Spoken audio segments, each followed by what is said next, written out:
Heto na ang NBA rasyon. All-Star Weekend na naman. Inanunsyo na nga ang mga starters sa West at sa East. Shai Gilgeous-Alexander, Steph Curry, LeBron James, Kevin Durant at Nikola Jokic para sa West.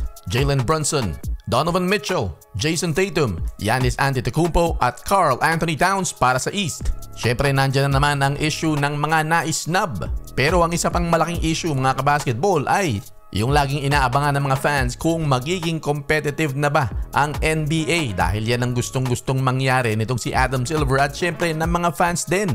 Dahil taon-taon na lang ay parang practice game lang ang nangyayari, napakalaki pa naman ang bayad sa mga ticket niyan.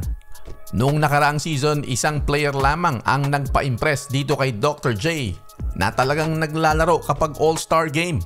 Nakaupo sa courtside itong si Dr. J ng 2024 NBA All-Star Game at tinanong siya ni Giannis Antetokounmpo kung aprobado raw ba yung hard play niya.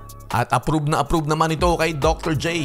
Siya nga lang daw ang bukod-tanging player na hindi marunong na hindi maglaro ng hard. Talagang laging todo. Kaya proud na proud daw siya kay Giannis pero hindi raw dun sa mga ibang All-Stars. Sana nga maging competitive naman.